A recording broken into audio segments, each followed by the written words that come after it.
नमस्कार दोस्तों, जय हिंद, वंदे मातरम। दोस्तों, बात करेंगे इस वीडियो में बाल विकास एवं शिक्षा शास्त्र के महत्वपूर्ण 30 प्रश्नों की बात करेंगे। और ये आपका प्रैक्टिस सेट नंबर 15वां प्रैक्टिस सेट है दोस्तों। अभी तक हमने 14 प्रैक्टिस सेट कंप्लीट कर लिए हैं और सभी प्रैक्टिस सेट में 30 महत्वपूर्ण प्रश्न आपके एग्जाम पैटर्न पर, आपके सिलेबस के अनुसार नए पैटर्न पर सभी संभावित प्रश्न हैं या एग्जाम में आए हुए प्रश्न हैं। तो दोस्तों, पहली बार विजिट कर रहे हैं, इसका पहले इसके आपको लोगों को पिछले प्रैक्टिस सेट देखना है तो आप यहाँ पे आइकन पे एक लिंक आएगा, आई बटन पे आप लोग देख सकते हैं। चलिए शुरू करते हैं देर न करते हुए। पहला क्वेश्चन स्क्रीन पर आ चुका है। प्रश्न क्या पूछा जा रहा है? बाल विकास शिक्षण शास्त्र का बेहतरीन प्रैक्टिस सेट है और 30 महत्वपूर्ण प्रश्न रहने वाले हैं। प्रश्न है, अभिप्रेरणा का प्रत्याशा सिद्धांत किसके द्वारा दिया गया है? तो जो दोस्तों अभिप्रेरणा का आपका प्रत्याशा सिद्धांत है वह किसके द्वारा दिया गया है? तो वह आपके राइट आंसर हो जाएगा। राइट आंसर किसके साथ जाएगा? आपके विक्टर ब्रूम के द्वारा जाएगा। यानी अभिप्रेरणा का प्रत्याशा सिद्धांत आपके विक्टर ब्रूम द्वारा दिया गया था। अगला प्रश्न स्क्रीन पर देख लेते हैं। प्रश्न क्या पूछा जा रहा है कि CWSN का अर्थ क्या होता है? प्रश्न क्या है? CWSN का अर्थ क्या होता है? तो CWSN का अर्थ क्या होता है? विशिष्ट आवश्यकता वाले बच्चे को CWSN बोला जाता है। जब भी एग्जाम में अगर आ जाए कि CWSN का अर्थ क्या होगा, तो विशिष्ट आवश्यकता वाले जो बच्चे होते हैं उनको CWSN बोला जाता है इंग्लिश में। अगला प्रश्न देख लेते हैं। 30 महत्वपूर्ण प्रश्न है, सभी आपके एग्जाम में संभावित प्रश्न है या फिर आपके एग्जाम में आए हुए प्रश्न है। प्रश्न आइए देख लेते हैं। अगला है, छात्रों में सही व्यवहार के प्रशिक्षण हेतु सर्वाधिक महत्वपूर्ण क्या होता है? दोस्तों, छात्रों में सही व्यवहार के प्रशिक्षण हेतु सर्वाधिक महत्वपूर्ण क्या होता है? क्या वह पुरस्कार है, प्रशंसा है, दंड है या सही व्यवहार का प्रस्तुतिकरण है? तो आंसर जाएंगे बिल्कुल डी ऑप्शन के साथ जाएंगे कि छात्रों में सही व्यवहार के प्रशिक्षण हेतु सर्वाधिक महत्वपूर्ण सही व्यवहार का प्रस्तुतिकरण होगा, यानी कि डी ऑप्शन सही हो जाएगा। अगला प्रश्न दोस्तों, नोट्स PDF5 आना चाहते हैं टेलीग्राम में जरूर सर्च करें जायसवाल कोचिंग सेंटर, क्योंकि यहाँ पर आपके शिक्षक भर्ती संबंधित वीडियोज मिलेंगे, नोट्स मिलेंगे, PDF5 मिलेगी और यह आपका शिक्षक भर्ती का चैनल है। दोस्तों, प्रश्नों की बात करेंगे कि द बिहेवियर ऑफ ऑर्गेनिज्म नामक पुस्तक के लेखक कौन है? ये CDP का क्वेश्चन है दोस्तों, चाइल्ड डेवलपमेंट पेडागॉजी का प्रश्न है कि द बिहेवियर ऑफ ऑर्गेनिजम्स नामक पुस्तक के लेखक कौन है? पुस्तक के लेखक कौन है? तो यह जाएगा स्किनर। स्किनर है जी हाँ दोस्तों, स्किनर जो वैज्ञानिक है, द बिहेवियर ऑफ ऑर्गेनिजम्स पुस्तक नामक के लेखक हैं स्किनर हैं। सेकंड ऑप्शन सही हो जाएगा, जाएगा बी ऑप्शन के साथ। अगला प्रश्न आ चुका है। अगला प्रश्न क्या है कि इनमें से कौन सी कक्षा शिक्षण में जनतांत्रिक शिक्षण नीति नहीं है? जनतांत्रिक शिक्षण नीति के बारे में बात किया गया है दोस्तों। तो यह देखिए, तो किस कक्षा के शिक्षण में जनतांत्रिक शिक्षण नीति नहीं है? वह व्याख्यान वाली अगर कक्षा है तो व्याख्यान वाली कक्षा के शिक्षण में जनतांत्रिक शिक्षण नीति नहीं होती है। ठीक है, इसमें नहीं होती है। अन्वेषण में होती है, योजना में होती है, मस्तिष्क उद्दीलन में होती है, लेकिन आपके व्याख्यान में नहीं होती है। तो according to question right option number second हो जाएगा। जय हिंद सभी मित्रों को। दोस्तों, वीडियो को लाइक और शेयर कर लेंगे क्योंकि यह शिक्षक भर्ती का चैनल है और ये टीचर्स फैमिली का चैनल है। आप लोग सभी लोग भावी अध्यापक अध्यापिकाएं हैं, शिक्षक शिक्षिकाएं हैं, सभी मित्रों को जय हिंद। अगला प्रश्न स्क्रीन पर आ चुका है। हम करके सीखते हैं किसने कहा है? भैया यह स्टेटमेंट, यह परिभाषा किसने दी है कि हम करके सीखते हैं? क्या वह डॉक्टर मेस है, योकेम है, सिम्पसन है या आपके कॉल्सनिक है? किसने कहा भैया हम करके सीखते हैं? तो डॉक्टर मेस ने कहा है। डॉक्टर मेस ने कहा है कि हम करके सीखते हैं। पहला ऑप्शन सही हो जाएगा। अगला प्रश्न स्क्रीन पर आ चुका है। प्रश्न क्या पूछा गया है आइए देख लेते हैं कि एक बालक काली गाय, काला कुत्ता तथा काली वस्तुओं को देखकर डरने लगता है। बच्चा जो है काली गाय को, काली कुत्ता और काली वस्तुओं को देखकर डरने लगता है, भयभीत होने लगता है। तो इस प्रकार के अनुबंध में कौन सा निहित होगा? तो इस प्रकार के अनुबंध में क्या वह अनुक्रिया सामान्यीकरण होगा? क्या वह अनुक्रिया अनुबंधन होगा? क्या उद्दीपक सामान्यीकरण होगा? या इनमें से कोई नहीं। अगर मतलब ये कि काली यानी कि काला कलर को अगर बच्चा देखता है तो वह डरने लगता है। जब काला कलर बच्चा देखकर डरने लगता है तो वह उद्दीपक सामान्यीकरण क्या होगा? उसमें जो किस प्रकार का अनुबंधन निहित है उसमें उद्दीपक सामान्यीकरण का अनुबंधन निहित है। अगला प्रश्न आ चुका है। बेहतरीन क्लास चल रही, सभी मित्रों को जय हिंद। दोस्तों ये प्रैक्टिस सेट है, आप लोग भी 30 में से स्कोर बता सकते हैं। आप लोग कितना स्कोर जा रहे हैं, क्वेश्चन देखें, वीडियो पॉज करें, फिर इसके बाद आंसर देकर बता सकते हैं। प्रश्न आइए देख लेते हैं कि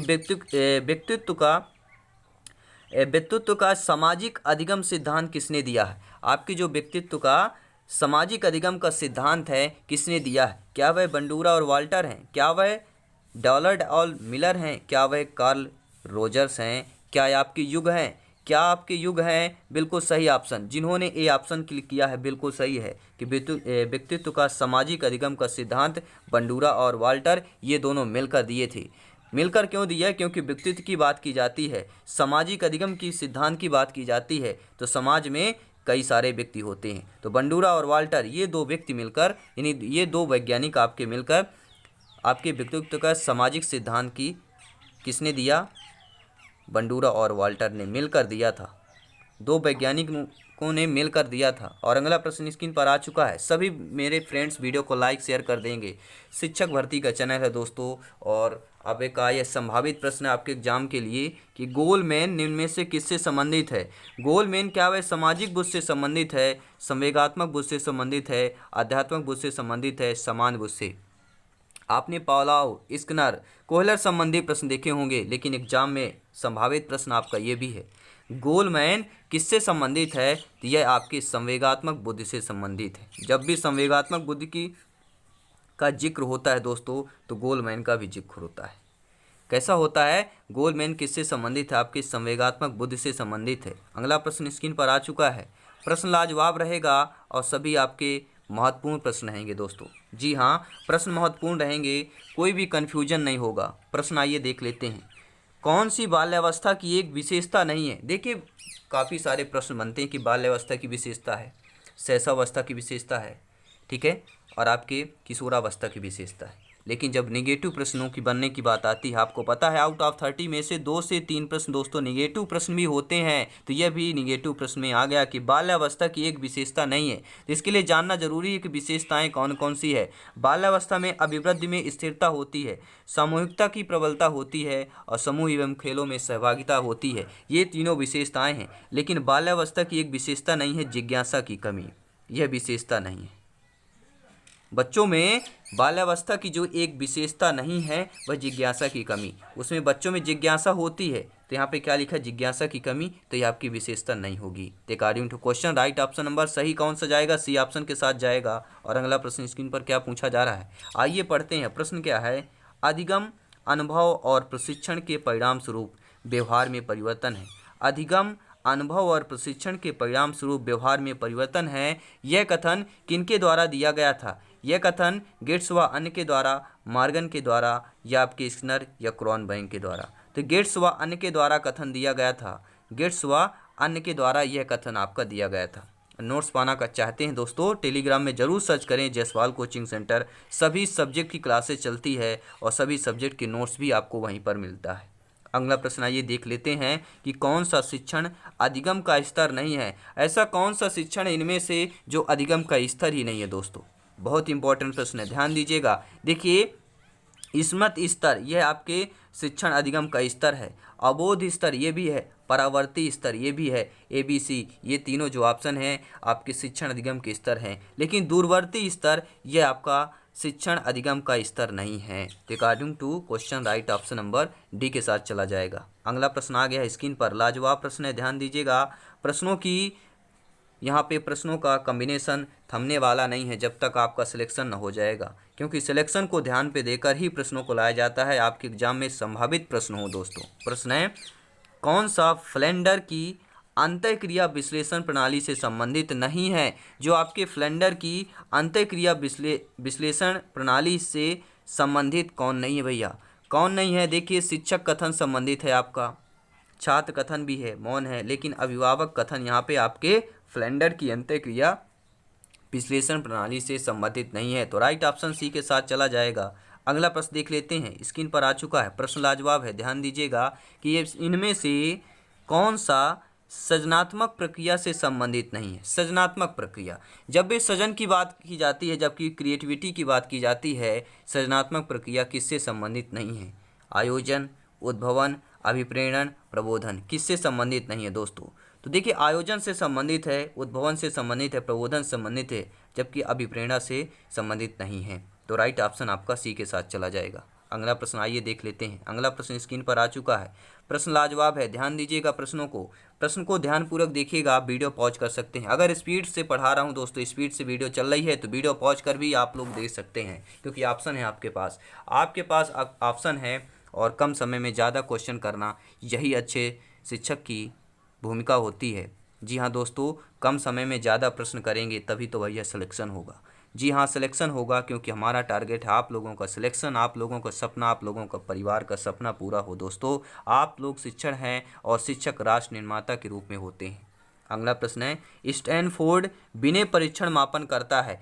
जो स्टैनफोर्ड है बिने का परीक्षण है, मापन करता है, व्यक्तित्व का मापन करता है, पढ़ने की दक्षता का, बुद्धि का, या किसी का नहीं। तो स्टैनफोर्ड जो बिने का परीक्षण है वह किसका मापन करता है दोस्तों? तो वह बुद्धि का मापन करता है।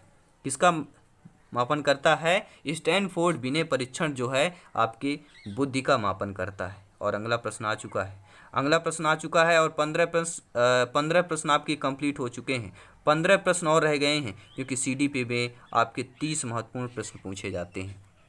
और हमारा टारगेट है भैया, हमारा टारगेट है 30 ऑफ 30, और 30 में से 30, 100 में एक व 2 व्यक्ति ही ला पाते हैं। वो व्यक्ति जो हमारे चैनल पे जुड़े हुए हैं, पहले से सारे प्रैक्टिस सेट अटेंड करते हैं, वही 30 में 30 लाएंगे। जी हाँ, जो मेहनत ज़्यादा करेगा वही ज़्यादा मार्क्स पाएगा, जो ज़्यादा मेहनत करेगा वही ज़्यादा सफल होगा, वही सफलता प्राप्त करेगा। प्रश्नों की बात करते हैं दोस्तों कि विकास के परिणाम स्वरूप नवीन विशेषताएं, नवीन योग्यताएं प्रकट होती हैं। यह कथन किसने दिया है? जो विकास के परिणाम स्वरूप नवीन विशेषताएं और नवीन योग्यताएं प्रकट होती हैं, यह कथन किसका है? तो यह कथन बिल्कुल जाएगा ऑप्शन नंबर बी के साथ, हरलाक का कथन है। किसका कथन है भैया? हरलाक का कथन है। इन्होंने विकास के परिणाम स्वरूप के बाद जो नवीन विशेषताएं और नवीन योग्यताएं प्रकट होती उनको लाक कर दिया। उनको लाक कर दीजिए, जो नवीन विशेषताएं नवीन योग्यताएं होती हैं उनको लाक कर दीजिए, यानी कि हरलाक का कथन हो जाएगा। किसका स्टेटमेंट है भैया? हरलाक का स्टेटमेंट है। अगला प्रश्न आ चुका है दोस्तों। सभी मित्रों को जय हिंद। सभी राष्ट्र निर्माता में आप लोग सहयोग करते हैं, सभी आप लोग भावी अध्यापक हैं, सभी अध्यापकों को मेरा जय हिंद दोस्तों। प्रश्न है, पियाजे के अनुसार संज्ञानात्मक विकास की तृतीय अवस्था निम्न में से कौन सा है? जीन पियाजे ने दोस्तों 4 अवस्थाएं बताई हैं, 4 अवस्थाएं हैं। पहली आपकी कौन सी है? सभी लोग बताएंगे, संवेदी गामक अवस्था। क्या संवेदी गामक अवस्था? लेकिन यहाँ पे तृतीय अवस्था पूछा गया है। तृतीय अवस्था आपकी होती है मूर्त क्रियात्मक अवस्था। पहली संवेदना हो गई, पहली संवेदना, दूसरी हो जाएगी पूर्व संक्रियात्मक अवस्था, तीसरी हो जाएगी मूर्त संक्रियात्मक अवस्था, चौथी हो जाएगी औपचारिक संक्रियात्मक अवस्था। जीन पियाजे ने कितनी संज्ञानात्मक की 4 अवस्थाएं बताई हैं? पहला, दूसरा, तीसरा, चौथा। लेकिन पूछा क्या गया है? पूछा गया है तृतीय अवस्था, तो मूर्त संक्रियात्मक अवस्था हो जाएगा, ऑप्शन नंबर सी के साथ जाएगा। और अगला प्रश्न आ चुका है कि कौन सा विकास का सिद्धांत नहीं है? विकास के सिद्धांत से संबंधित प्रश्न आ गया भैया। देखिए दोस्तों, समान प्रतिमान का सिद्धांत यह विकास का सिद्धांत है। परस्पर संबंध का सिद्धांत ये भी विकास का सिद्धांत है। निरंतर विकास का सिद्धांत ये भी है। निरंतर, परस्पर, समान, प्रतिमान, ये सभी आपके विकास से संबंधित या विकास के सिद्धांत हैं। लेकिन अनुकूलित प्रत्यावर्तन का सिद्धांत जो है यह विकास का सिद्धांत नहीं है।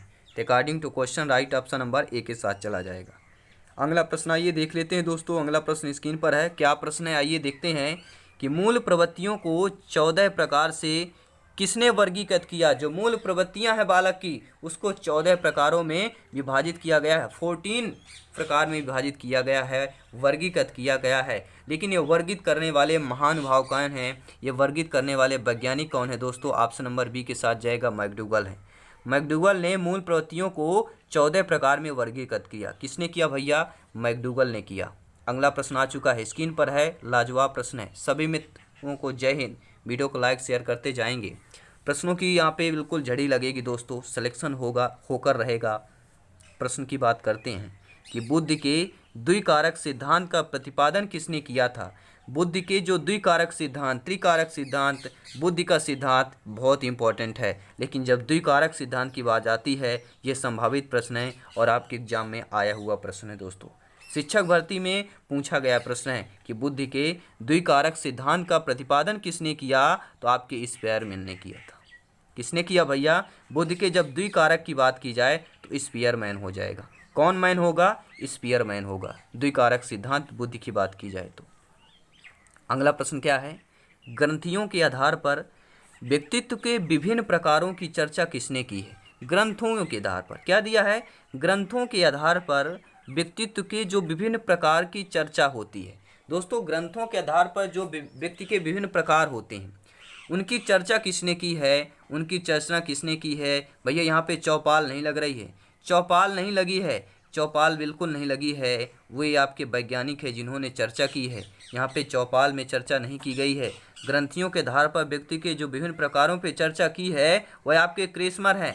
जी हाँ, बिल्कुल क्रेसमर जी हैं, महान वैज्ञानिक है आपके। जी हाँ, क्रेसमर वैज्ञानिक ने ग्रंथियों के आधार पर ही व्यक्तित्व के विभिन्न प्रकारों की चर्चा की है। और ये आपके सी टेट में आया हुआ प्रश्न है, यानी कि टीटी एग्जाम में पूछा गया प्रश्न है, इंपॉर्टेंट प्रश्न है। और अगला प्रश्न स्क्रीन पर आ चुका है। प्रश्न क्या है? लाजवाब है। सभी शिक्षक बंधु, सभी भाई बहन, सभी गृहिणी दोस्तों, बहुत अच्छा। जी हाँ, बहुत अच्छा लग रहा है। आप लोग बढ़िया तरीके से कमेंट कर रहे हैं, बढ़िया तरीके से स्टडी कर रहे हैं। आपका सिलेक्शन जरूर होगा, सपना पूरा होगा। दोस्तों, प्रश्न आ चुका है स्क्रीन पर। किनमें से किनका नाम क्या दिखा है? सुजनन शास्त्र के पिता से जुड़ा हुआ है। जो सुजनन नहीं भैया, सजनन लिखा है, सजन शास्त्र लिखा है यहाँ पे, ठीक है, सजन शास्त्र लिखा है, ये नोट कर लेंगे, ठीक है। सजन शास्त्र के पिता से जुड़ा हुआ है। इनमें से किसका नाम सजन शास्त्र के पिता से जुड़ा हुआ है? तो वह आपके कौन है भैया?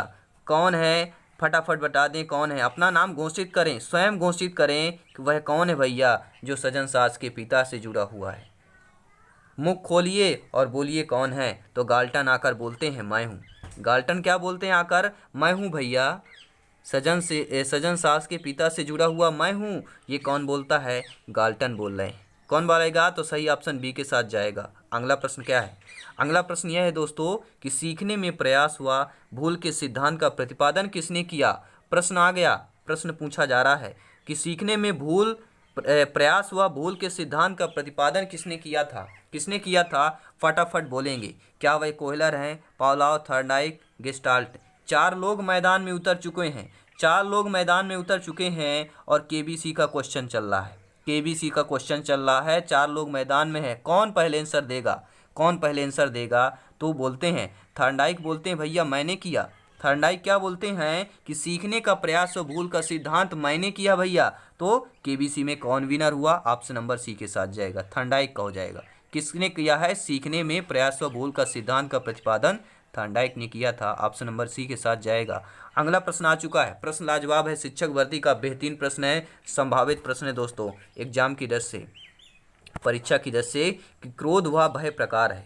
जो क्रोध होता है, गुस्सा होता है, एक क्रोध होता है जो ब्लड में उबाल ला देता है, खून में उबाल ला देता है, धमनियों में जोर देता है, धक्का देता है, धमनियाँ फूल जाती हैं।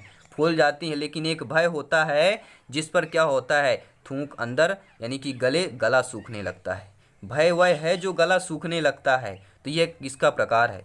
अभिप्रेरणा का प्रकार है, संवेग का है, परिकल्पना का है, मूल प्रवृत्ति का है।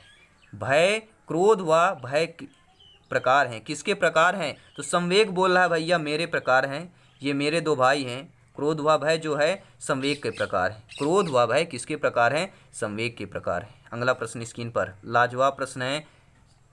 सभी मित्रों को जय हिंद दोस्तों, जय हिंद सभी को। प्रश्न आइए देख लेते हैं।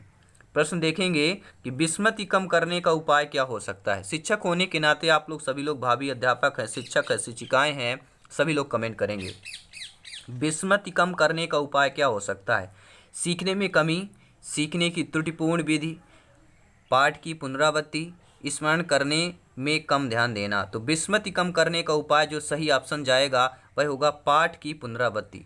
या विस्मृति कम करने का उपाय होता है पाठ की पुनरावृत्ति करें, यानी कि दोहराना। पुनरावृत्ति मतलब क्या होता है? पुनः उसी तरह। आइए अगला प्रश्न है। बस दोस्तों 5 प्रश्न और रह गए हैं, आपके 25 प्रश्न कंप्लीट हो गए हैं। 5 प्रश्न हैं और कंप्लीट हो गए ये 25 प्रश्न। दोस्तों आपको पता भी न चला होगा कि ये 18 से 20 मिनट में आपने 20 क्वेश्चन कंप्लीट कर लिए। वाह, गजब हो गया, गजब हो गया भैया। जय हिंद दोस्तों, प्रश्न है कि क्रिया प्रसूत अनुबंधन सिद्धांत का प्रतिपादन किसने किया? सभी लोग, 4 लोग मैदान में आ गए हैं, 4 लोग मैदान में आ गए हैं, हल, थॉर्नडाइक, हेगार्टी, स्किनर। सही ऑप्शन किसके साथ जाएगा? क्रिया प्रसूत अनुबंधन के सिद्धांत का प्रतिपादन किसने किया? स्किनर ने फटाफट बोले कि भैया मैंने किया और केवीसी का विनर स्किनर हो गए। क्रिया प्रसूत अनुबंधन सिद्धांत का प्रतिपादन किसने किया? तो आपके स्किनर ने किया। ऑप्शन नंबर डी के साथ चला जाएगा। अगला प्रश्न स्क्रीन पर पूछा जा रहा है, लाजवाब प्रश्न है, ध्यान दीजिएगा। कोहलर निम्न में से किससे संबंधित है? जो आपके कोहलर हैं, थॉर्नडाइक, पावलोव, भैया ये आपके समझ लिए 4 ऐसे वैज्ञानिक हैं जो संविदा शिक्षक भर्ती में ऐसे कूट के प्रश्न, इनसे निचोड़ के प्रश्न बनते हैं, जिससे उत्पन्न होता है सिलेक्शन, एक सरकारी सीट उत्पन्न होती है दोस्तों। जी हाँ, प्रश्न क्या है? लाजवाब प्रश्न है, ध्यान दीजिएगा कि कोहलर निम्न में से किससे संबंधित है भैया? तो ऑप्शन नंबर जो डी दिया है कि अधिगम का सिद्धांत से संबंधित है। अधिगम बोल उठा है, अधिगम उठ चुका है और अधिगम जाग उठा है कि कोहलर ने किससे संबंधित है? तो आपके अधिगम के सिद्धांत से संबंधित है। अगर प्रश्न आ गया कि अधिगम का सिद्धांत किसने दिया भैया, तो कोहलर ने दिया था। किसने दिया? कोहलर ने दिया था। ऑप्शन नंबर डी के साथ जाएगा। अगला प्रश्न स्क्रीन पर आ चुका है। सभी मेरे प्यारे मित्र, अगर प्रश्न समझ में आ रहे हो दोस्तों, लाइक शेयर जरूर करें, क्योंकि ये टीचर्स फैमिली है। आप सभी लोग भावी अध्यापक हैं और शिक्षक भर्ती का चैनल है, ये सभी आपके लिए दोस्तों। बस लाइक शेयर करें ताकि हमारा मोटिवेशन, मोरल डाउन ना हो दोस्तों। मोरल आप लोग बनाए रखिए और आप लोगों का सिलेक्शन जरूर होगा। ऐसा कौन सा अधिगम है या अधिगम के पठार का कारण नहीं है? निम्न में से ऑप्शन में से बताइए कि अधिगम के पठार का कारण नहीं हो सकता। नहीं हो सकता, क्या नहीं हो सकता? देखिए, प्रेरणा की सीमा होगा, शारीरिक सीमा होगा, ज्ञान की सीमा होगा, लेकिन विद्यालय का असहयोग इसमें अधिगम के पठार का कारण नहीं हो सकता। अधिगम के पठार का कारण नहीं हो सकता, वह है विद्यालय का असहयोग, यानी कि ऑप्शन नंबर बी के साथ जाएगा राइट आंसर। अगला प्रश्न देख लेते हैं। प्रश्न क्या है दोस्तों? सभी लोग कमेंट करेंगे, सभी लोग। जी हाँ, प्रश्न है कि अंतर्मुखी व्यक्तित्व एवं बहिर्मुखी व्यक्तित्व। दोस्तों 2 प्रकार के व्यक्ति होते हैं। एक अंतर्मुखी होता है जो अंदर ही अंदर बिल्कुल सब कुछ ज्ञानी होता है लेकिन बाहर बोलता नहीं है, और एक बहिर्मुखी होता है जो कौवे के जगह क्वां क्वां क्वां क्वां बोलता है लेकिन अंदर से खोखला होता है। तो व्यक्ति 2 प्रकार के होते हैं, एक अंतर्मुखी व्यक्तित्व होता है, दूसरा बहिर्मुखी व्यक्तित्व होता है। तो इन्होंने वर्गीकरण किसने किया भैया कि जो व्यक्ति होते हैं अंतर्मुखी और बहिर्मुखी होता है? तो वर्गीकृत करने वाले, इन 2 भाइयों को बांटने वाले, इन 2 व्यक्तियों को बांटने वाले आपके जो युग है, युगों ने 2 युगों में बांट दिया, युग ने 2 में बांट दिया, 2 मुखों में बांट दिया। एक अंतर्मुखी कर दिया व्यक्ति को, एक बहिर्मुखी कर दिया। ये किसने बांटा है भैया? तो आपकी युग ने बांटा है। नोट कर लेंगे, ऑप्शन नंबर बी के साथ सही जाएगा। और अगला प्रश्न आ चुका है स्क्रीन पर, यही प्रश्न है। और ये प्रश्न दोस्तों आपका 30 नंबर प्रश्न है, यानी कि 30वां प्रश्न है।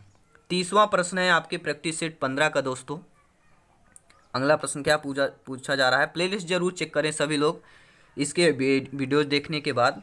प्रश्न है कि बुद्ध के तरल क्रिस्टलीय प्रतिमान के प्रतिपादक कौन थे? दोस्तों जो बुद्ध के तरल क्रिस्टलीय प्रतिमान, ये नोट कर लेंगे, ये शब्द इंपॉर्टेंट है, ध्यानपूर्वक समझिएगा, ध्यानपूर्वक समझना है कि बुद्ध के तरल क्रिस्टलीय प्रतिमान के प्रतिपादक कौन है? क्या वह कैटेल हैं, थॉर्नडाइक हैं, वर्नर है या स्किनर हैं? तो थॉर्नडाइक और स्किनर ये 2 वैज्ञानिकों के नाम ने आपने सुना है ना, लेकिन जो सही क्या जाएगा? बुद्ध के तरल क्रिस्टलीय प्रतिमान के प्रतिपादक आपके कैटेल हैं। कैटले भैया, क्रिस्टलीय यानी छोटे छोटे, क्या हो जाएगा? कैटल हो जाएगा। ऑप्शन नंबर 1 के साथ जाएगा। दोस्तों ये 30 प्रश्न आपको कैसे लगे?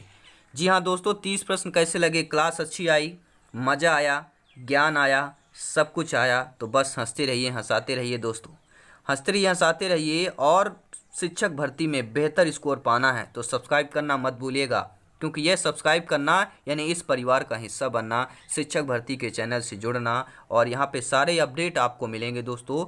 यहाँ पर जुड़ना यानी सरकारी शिक्षक बनना, क्योंकि यहाँ पर जो भी प्रश्न आते हैं आपके एग्ज़ाम रिलेटेड आएंगे और आपके संभावित प्रश्न होते हैं या एग्ज़ाम में आए हुए प्रश्न होते हैं।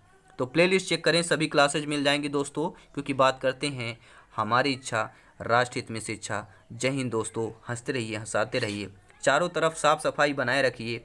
जय हिंद दोस्तों।